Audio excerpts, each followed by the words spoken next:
வணக்கம். சற்று முன் கிடைக்கப்பெற்ற மிக மிக முக்கியமான செய்தி ஒன்று வெளியாகியுள்ளது. அண்ணா பல்கலைக்கழக விவகாரம் எதிர்க்கட்சியினர்கள் போராட்டத்தை நடத்தியது தற்பொழுது மிக பெரிய அளவில் ஒரு மாற்றத்தை கொண்டு வந்துள்ளது. காவல்துறையினர் நினைத்தால் நிச்சயமாக குற்றவாளியை நிரபராதி என்றும் நிரபராதியை குற்றவாளி என்றும் மாற்றக்கூடிய வகையில் இந்த ஆதாரம் தற்பொழுது கிடைக்கப்பெற்றுள்ளது.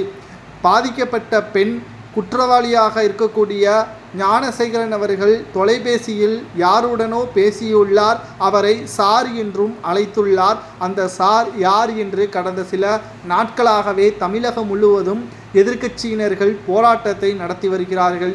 அதிமுக, பாஜக மற்றும் பாமக, நாம் தமிழர், ஏன் தமிழக வெற்றி கழகமும் போராட்டத்தை நடத்திதான் வருகிறது.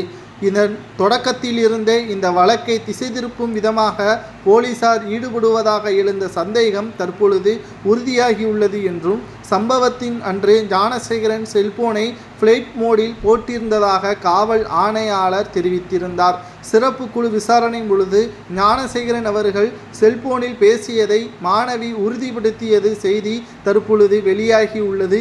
இதனால் தற்பொழுது 3 பெண் அதிகாரிகள் கொண்ட குழுவின் மூலமாகத்தான் உண்மையை கண்டுபிடித்திருக்கிறார்கள் என்றால் நிச்சயம் அவர்களும் தமிழக காவல்துறையின் கட்டுப்பாட்டிற்குள் கடைசியில் கொண்டு வரக்கூடிய ஒரு சூழல் உருவாகும். அதை நிச்சயமாக சிபிஐ துறையினரிடம் மாற்றினால் மட்டும்தான் இந்த வழக்கிற்கான உண்மையான குற்றவாளி யார் என்பது தெரிய வரும்.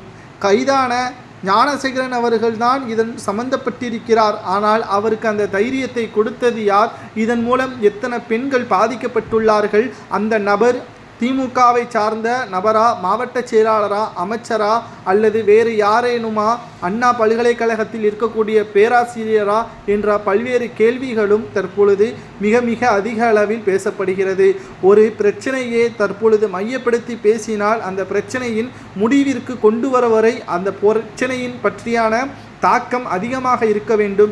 தற்பொழுது வரை அண்ணாமலை அதைத்தான் கூறி வருகிறார். எனது தங்கையாகத்தான் நான் பார்க்கிறேன், அதற்காகத்தான் வீட்டில் நான் 6 சவுக்கடிகளை அடித்து கொண்டேன், செருப்பு அணிவதை விட்டுவிட்டேன். திமுகவின் ஆட்சி கலையும் வரை மக்கள் இனியும் அமைதியாக இருக்கக்கூடாது, வீதியில் இறங்கி போராட வேண்டும். ஏன் அந்த சார் உதயநிதியாக கூட இருக்கலாம், அமைச்சராக கூட இருக்கலாம் என்ற பல்வேறு கேள்விகளையும் தற்பொழுது அண்ணாமலை அவர்கள் முன்வைத்திருக்கிறார். இந்த போராட்டம் மீண்டும் தமிழகம் முழுவதும் வெடிக்கும் என்றும் இந்த வழக்கை சிபிஐ துறையினரிடம் மாற்ற வேண்டும் என்று அண்ணாமலை அவர்கள் கூறுவது சரியா தவறா என்பதை கமெண்ட் வாயிலாக கூறுங்கள்.